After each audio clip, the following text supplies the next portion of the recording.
मशहूर शहर के इलाके में बहुत सारे रिक्शा वाले पवन के लिए काम करते हैं। पवन के पास बहुत सारे रिक्शा हैं। उसने बहुत सारे ड्राइवरों को काम पर रखा है। ये लोग दिन भर रिक्शा चलाते हैं और शाम को सारे पैसे पवन सेठ को दे देते हैं। आज के कितने पैसे हुए? मालिक, आज 1000 रुपए हुए हैं। सुबह से रिक्शा चला रहे हो और सिर्फ 1000 रुपए कमा कर लाए हो। कम से कम 2000 तो लेकर आते। अगर यही हाल रहा तो मैं तुम्हारी तनख्वाह भी आधी कर दूंगा। साहब, मैंने तो दिन भर जी भरकर मेहनत की थी, पर इतने ही पैसे जुटा पाया। आजकल एसी बस शुरू हो गई है, इसलिए अब ज्यादातर लोग एसी के बस से ही सफर कर रहे हैं। बहाने मत बनाओ। मुझे तो लगता है कि तुम कुछ पैसे अपने जेब में डाल लेते हो और मुझसे झूठ कहते हो कि इतनी कमाई हुई है। नहीं साहब, मैं ऐसा कभी नहीं करता। मैं एक ईमानदार आदमी हूँ। मैंने कभी भी आपके साथ बेईमानी नहीं की है। मैं अच्छे से जानता हूँ तुम जैसे ईमानदारों को। तुम लोग पैसों के लिए किसी भी हद तक जा सकते हो। सच कह रहा हूँ साहब, एसी बस के आ जाने से बहुत सारे लोग उससे सफर कर रहे हैं। आपको मेरे बात पर यकीन नहीं है तो आप खुद चल कर देख लीजिए। हाँ ठीक है, पर मुझे कल से 2000 रुपये डेली चाहिए, नहीं तो मैं तुम्हें काम पर से निकाल दूंगा। ठीक है मालिक, मैं कोशिश करूंगा। कोशिश नहीं, मुझे पैसे चाहिए। अब खड़े खड़े मेरा मुंह क्या देख रहे हो? जाओ यहाँ से। अपने मालिक से बेवजह डांट सुनने के बाद रिक्शा वाला वहाँ से चला जाता है। इस तरह से पवन सेठ सभी रिक्शा वालों को भला बुरा सुनाता है। सभी रिक्शा वाले चुपचाप वहाँ से चले जाते हैं। पता नहीं मालिक हमें इतना क्यों डांटते हैं। हम तो दिन भर मेहनत करते हैं। अब ज्यादा पैसे नहीं कमा पाते तो इसमें हमारा क्या गुनाह है। रिक्शा लेकर काम पर चले जाते हैं और दिन भर रिक्शा चलाकर जमा हुए पैसे पवन सेठ के पास देने के लिए जाते हैं। आज तो पूरे पैसे लाए हो ना, या आज भी 1000 ही लाए हो? साहब, आज मैंने ना सुबह का नाश्ता किया, ना दिन का खाना खाया। भूखा प्यासा काम कर रहा था, फिर भी 1500 रुपए ही जमा हो पाए हैं। लगता है मुझे नए लोगों को काम पर रखना ही होगा। तुम्हें एक आखिरी मौका दे रहा हूँ, कल से पूरे 2000 रुपए लेकर आना। साहब, महंगाई बहुत बढ़ गई है और आप हमें पूरे महीने के सिर्फ 8000 रुपए देते हैं। इसमें हमारे परिवार का ठीक से कर्जा नहीं चल पाता। अच्छा, तो तुम क्या चाहते हो? मैं सारे पैसे तुम्हें ही दे दूँ? मुझे तो तुम्हारी नीयत पहले से ही खराब लग रही थी। कल से काम पर आने की कोई जरूरत नहीं है। पवन सेठ गुस्से में सभी रिक्शा वालों को काम पर से निकाल देता है, जिससे सभी लोग बहुत परेशान हो जाते हैं। पता नहीं अब हम लोग हमारे घर का खर्च कैसे चलाएंगे। हमें तो रिक्शा चलाने के अलावा दूसरा कोई काम भी नहीं आता।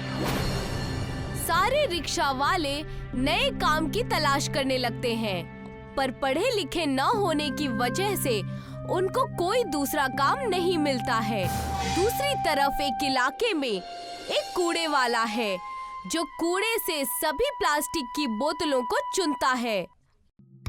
जब से पानी भी प्लास्टिक की बोतल में आने लगी है, तब से बहुत सारे प्लास्टिक की बोतल बिकने लगी है। मेरा तो फायदा ही हो रहा है इन बोतलों से। कूड़े वाला भी दिन भर मेहनत करके प्लास्टिक की बोतलों को चुनता है और अपनी गली के पास सभी बोतलों को इकट्ठा करता है।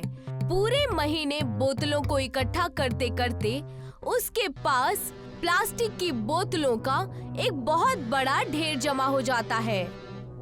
इतनी सारी बोतलें बेचकर तो बहुत सारे पैसे मिल जाएंगे।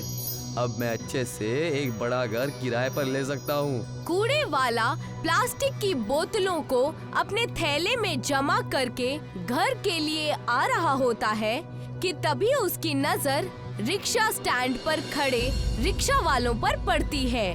वो उनके करीब जाता है। क्या हुआ भाइयों, आज काम पर नहीं गए? और आपका तो रिक्शा भी कहीं दिखाई नहीं दे रहा, क्या हुआ? क्या बताएं भाई, हमारे मालिक ने हमें काम से निकाल दिया है। अब हम लोगों के पास कोई काम नहीं है। तुम लोग नया रिक्शा किराए पर लेकर काम शुरू क्यों नहीं कर देते? भाई, हम लोगों के पास इतने पैसे नहीं है कि हम किराए पर रिक्शा ले सके। बिना काम के तुम लोग के घर पर चूल्हा कैसे जलेगा? बच्चे भूखे सो रहे होंगे। इससे भी बुरा हाल है भाई। सच कहूँ तो 2 दिन से ठीक से खाना तक नहीं खाया है। बच्चों तक को भी बेरपट खाना नसीब नहीं हो रहा है। रिक्शा वालों की ये हालत देखकर कूड़े वाले को उन पर बहुत दया आती है और वो उनकी मदद करने के बारे में सोचता है। भाई मेरे पास ना बेहद सारी प्लास्टिक की बोतल जमा है, हम लोग मिलकर उससे रिक्शा बना सकते हैं। कूड़े वाला सभी रिक्शे वालों को अपने घर के पास ले जाता है, जहाँ पर उसने प्लास्टिक की बोतलों का ढेर लगाया हुआ है। पर भाई ये तो तुम्हारी रोजी रोटी है, अगर तुम ये बोतलें हमें दे दोगे तो तुम अपना गुजारा कैसे करोगे? अरे मैं तो अकेला रहता हूँ, मेरी फिक्र छोड़ो और अपनी रोजी रोटी के बारे में सोचो। मैं तुम्हारे छोटे भाई जैसा ही हूँ, तुम्हारा चूल्हा जलेगा तो मेरी भी भूख मिट जाएगी। कूड़े वाला और सभी रिक्शा वाले मिलकर प्लास्टिक की बोतलें जोड़कर रिक्शा बनाना शुरू करते हैं। दिन रात कड़ी मेहनत करके ये लोग बहुत सारे रिक्शा बनाकर तैयार कर देते हैं। चलो देवी माँ के मंदिर से चाबियाँ लेकर आते हैं, उनके आशीर्वाद से हमारे रिक्शा अच्छे से चलेंगे। अब इनके पास सभी रिक्शा वालों के लिए एक एक रिक्शा बनकर तैयार हो जाती है। सभी रिक्शा वाले देवी माँ के मंदिर जाते हैं और पूजा करते हैं। पूजा करने के बाद सभी देवी माँ के मूर्ति के नीचे रखी चाबियाँ लेते हैं और उन जादुई चाबियों से अपना अपना रिक्शा स्टार्ट करते हैं। भाइयों ये रिक्शा तो हमारे पहले वाले रिक्शा से भी तेज और मजबूत लग रहा है और इसमें हमें गैस भरवाने की भी जरूरत नहीं है। कम से कम गैस का पैसा तो बच ही जाएगा। अब सभी रिक्शा वाले अपनी रिक्शा के मालिक खुद थे। जब इनका मन करता ये रिक्शा चलाते और थक जाने के बाद ये आराम करते। साथ ही इनका प्लास्टिक रिक्शा बहुत तेज चलता, जिससे सभी सवारियां जल्दी से अपने घर पहुंच जाते। अब हम अच्छे पैसे कमाने लगे हैं, इसीलिए हमें कूड़े वाले भाई की मदद करनी चाहिए। सभी रिक्शा वाले कुछ पैसे लेकर कूड़े वाले के पास जाते हैं। ये लो भाई, ये कुछ पैसे हैं, ये तुम रख लो। इसकी क्या जरूरत थी भाइयों, मैं तो कूड़ा बीन कर अपना गुजारा कर ही रहा था। तुमने महीनों की मेहनत से जमा की हुई प्लास्टिक की बोतलें हमें दे दी। हमारे इस कमाई पर तुम्हारा भी हक है, इसीलिए आज से हर दिन हम लोग अपने कमाई का कुछ हिस्सा तुम्हें भी देंगे। अब हर रिक्शा वाला अपनी जादुई प्लास्टिक बोतल रिक्शा से जो भी पैसा कमाते उसका कुछ हिस्सा शाम को आकर कूड़े वाले को देते, जिससे दोनों का अच्छा गुजारा हो जाता। जल्दी ही अपनी प्लास्टिक बोतल रिक्शा से सभी रिक्शा वाले और कूड़े वाले अच्छे पैसे कमाकर रईस बन जाते हैं और अपने लिए अच्छा घर खरीदने के साथ साथ दूसरे जरूरतमंद लोगों की भी मदद करते हैं। पंजाब के एक गांव में हैप्पी अपनी बेगम हरप्रीत के साथ रहा करता था और लोगों को दूध दही फरोख्त करने का काम किया करता था। पूरे गांव में हैप्पी की तरह ताजा और शुद्ध दूध कोई भी नहीं बेचता था। इसी वजह से दूसरे दूध वाले लोग उससे जलते थे। उनमें से एक था प्रवीण। उस हैप्पी के बच्चे का कुछ करना पड़ेगा, वरना हमसे भी ज्यादा गाय उसके पास हो जाएंगी। और नहीं तो क्या, कल का आया हुआ लड़का और उसके पास हमसे ज्यादा जमीनें हैं, पैसे भी ज्यादा कमा रहा है वो और खेती बाड़ी भी जोरों शोरों से कर रहा है वो। ज्यादा दिन नहीं, बस कुछ ही दिनों की बात है, तब मजा आएगा। लेकिन आप करेंगे क्या? हैप्पी पूरे गांव में मशहूर किस लिए है? दूध और मिठाई के लिए ही ना। उसके दूध और उसकी दूध वाली हर चीज में मैं केमिकल की मिलावट कर दूंगा। अब मजा आएगा। बड़ा उड़ रहा था, ये है उसकी असली जगह। अब इसकी अकल ठिकाने आएगी। आ जाओ, दूध ले जाओ, आ जाओ। क्यों हैप्पी भाई, किथे? आज दूध लेकर फिर निकल लिए तुसी? जाते जाते मुझे भी देकर जाओ। अरे मैं क्या खातून, ये लो पूरे 2 लीटर। आज का दूध ज्यादा ताजा लग रहा है, क्या खास बात है इनमें? जी बस मैं अभी अभी इसको दूकर लाया हूँ, ताजा तो हो गई ना। ऐसे ही हैप्पी गांव के हर कोने में दूध और दही लेकर चला जाता है उसे बेचने। मिलावट का दूध होने की वजह से गांव के कुछ बुजुर्ग और बच्चे बीमार हो जाते हैं। सारे गांव वाले ये शिकायत कर सरपंच के पास पहुंचते हैं और उन्हें सारी तकलीफ बताते हैं। सब बुजुर्ग बच्चे बीमार हैं, लेकिन ऐसी कौन सी बात हो गई जो सब एक साथ बीमार हो गए? कहीं हमारे गांव में कोई बीमारी तो नहीं है? अगर ऐसा हुआ तो तकलीफें बढ़ जाएंगी। कोई बीमारी शिमारी तो नहीं हो गई ना पिंड विच? और इन सब से पूछो तो इन्होंने खाया क्या है? दसो जी, इससे पता चल जाएगा कि क्या हुआ है। क्या खाया है बताओ भाई। तब एक बच्चा उनमें से कहता है, मम्मा ने मुझे दूध पिलाया था, तब से ही मेरा पेट बहुत ज्यादा दर्द हो रहा है। आ मैंने भी सुबह सुबह दूध पिया था। मानो मेरी हालत तो ऐसी है जैसे मेरी जान निकल गई हो। सबने दूध पिया है। दूध कहाँ से खरीदा था? हैप्पी के यहाँ से या प्रवीण के यहाँ से? तब प्रवीण गांव वालों के बीच से सामने आया और कहने लगा, मैं इस गांव में दूध बेचता ही नहीं हूँ, मैं हमेशा दूसरे गांव में बेचता हूँ। ये बात सच है। जाकर हैप्पी को बुला कर लाओ। गांव वालों को तकलीफ पहुंचाने की वजह से उसे मैं बहुत खौफनाक सजा दूंगा। सरपंच के कहने के मुताबिक वहाँ पर हैप्पी आ जाता है और कहने लगता है, कहिए जी, क्या बात है? आज पंचायत में मुझे बुलाया गया है, जरूर कोई खास बात होगी। सीधे तो ऐसे बन रहे हो जैसे तुम्हें कुछ पता ही नहीं। तुम्हारे काले कारनामों की वजह से हम जैसे सीधे साधे दूध वाले परेशान हैं। मैं कुछ समझा नहीं जी, आखिर बात क्या है? तुम्हारा दूध मिलावट का था, उसमें तकलीफ पहुंचाने वाला केमिकल्स था, जिस वजह से गांव के आधे से ज्यादा लोग बीमारी में मुब्तला हो गए हैं। सुबह सुबह इंसान दूध पीता है ताकि वो उसकी सेहत बनी रहे, इसलिए नहीं कि वो परेशान रहे। मैंने कोई गलती नहीं की, मैं मिलावट भला क्यों करूंगा? मैंने ऐसा बिल्कुल भी नहीं किया। सब चोर चोरी करने के बाद यही बोलता है, इसे सजा जरूर मिलनी चाहिए। हाँ, मिलनी चाहिए। तब सरपंच ने सब गांव वालों के सामने, सबके सामने उसे सजा सुनाई और कहने लगा, तुम्हारी सजा ये है कि अब से और इसी वक्त से तुम्हें गांव से बाहर निकाला जाता है। गांव वालों को तकलीफ और चोट पहुंचाने की वजह से तुम अगर गांव में दोबारा नजर आए तो तुम्हें पुलिस के हवाले कर दिया जाएगा। हैप्पी समझ चुका था कि इसके पीछे किसी की साजिश है। वो उस वक्त वहां कुछ भी नहीं कह सका और वहां से चला जाता है। गांव छोड़कर दर दर भटकने के बाद, मेरे मालिक, मेरी गाय सब कुछ वहीं रह गई। बड़ी मुश्किल से मैंने इतना सब कुछ बनाया था।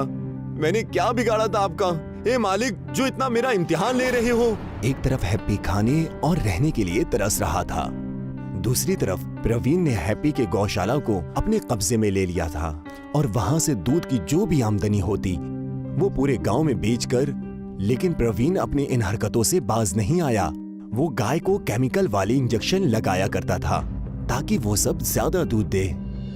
इन गायों को ज्यादा दूध देना ही होगा, वरना मैं गाड़ी और जमीन कैसे ले पाऊंगा? अच्छी, आप थोड़ा ज्यादा नहीं कर रहे हैं? सब कुछ ठीक तो चल रहा है। पूरे गांव में सिर्फ आप ही का कारोबार है, फिर भी ऐसा क्यों कर रहे हैं? चुप करो, जाओ जाकर खाना बनाओ।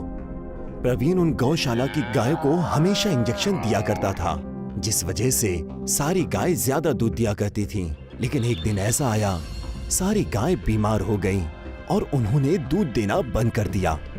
अब इन गाय का क्या फायदा? इन्हें छोड़ दो जंगल की तरफ, हमारा इनसे कोई लेना देना नहीं है। दूसरी गाय लाकर उन्हें हम फिर से इंजेक्शन देंगे। मुझे ये चीज ठीक नहीं लग रही है, इतनी लालच भी नहीं करनी चाहिए। मैंने जैसा कह दिया तुम वैसा ही करो, ज्यादा बहस मत करो। प्रवीण के कहने पर उसकी बेगम ने सारे गायों को रास्ते पर खुला छोड़ दिया। सारी गाय भटकते हुए हैप्पी से जा मिलती है। हैप्पी उन्हें देखकर चौंक जाता है। अरे अरे, ये तो मेरी गाय है, लेकिन ये जंगल में क्या कर रही हैं? इनकी हालत भी बहुत खराब है। आखिर ये सब हुआ कैसे?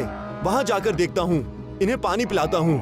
हैप्पी जाकर अपने गायों को पानी पिलाता है। उन गायों में से एक गाय का बच्चा अचानक से ही गांव माता का रूप ले लेती है। वत्स, तुम बिना लाभ के भी हमारी मदद कर रहे हो। मैं तुमसे बहुत प्रसन्न हुई। मांगो, जो भी वरदान मांगना चाहते हो।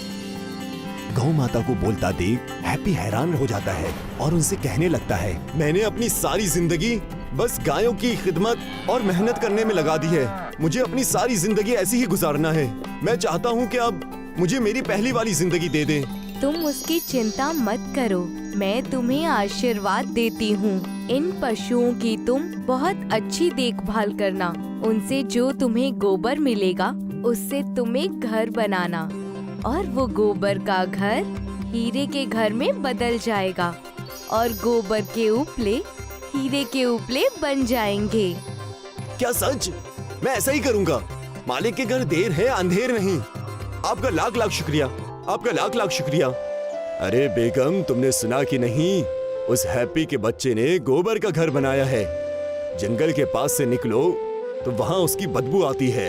हमें उससे क्या करना है जी? हमें अपना देखना चाहिए, कहीं कुछ गलत ना हो जाए। और वैसे भी मालिक ने हमें सब कुछ तो दिया ही है। जब तक होगा तब तक हम ऐसे ही मिलावट का दूध बेचा करेंगे और क्या। हैप्पी अपने गोबर के घर में रहकर जानवरों की खिदमत किया करता था। तभी एक दिन उससे मिलने प्रवीण आया। कैसे हो भाई, कहाँ हो? अरे प्रवीण, आओ आओ, तुम्हारा कारोबार कैसा चल रहा है? मुझे पता है, तुमने ही मेरे दूध में मिलावट करके गांव से निकलवाया था मुझे। छोड़ो वो सब बेकार की बातें। हैप्पी और प्रवीण बात ही कर रहे थे कि गोबर का घर हीरे के गोबर के घर में तब्दील हो जाता है। उस घर में गौ माता की दुआओं से हीरे लग गए, जिसे देख दोनों हैरान हो जाते हैं। लगता है गौ माता की दुआएं हैं। मालिक तेरा लाख लाख शुक्रिया। ये सब क्या हो रहा है? हीरे का घर गोबर से हीरे का घर कैसे हो गया? मुझे तो मेरी आंखों पर भरोसा नहीं हो रहा। देखा, ये है मालिक का करम। जब भी समय बदलता है सब बदल जाता है। हैप्पी का हीरे का घर देखकर प्रवीण हैरान था और अपने गांव दोबारा लौट गया और वहां जाकर देखा कि सरपंच और गांव के कई लोग उसका इंतजार कर रहे थे। तुम्हारी वजह से हमने उस मासूम हैप्पी को गांव से बाहर निकाल दिया। तुम तो इंसान कहने के लायक भी नहीं हो।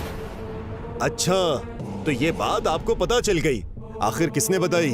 तब प्रवीण की बेगम ने आगे आकर बताया। ये सारी बातें मैंने बताई। मैंने आपके काले कारनामे इतने बढ़ रहे थे कि मुझे ये सारा मसला गांव वालों को बताना ही पड़ा।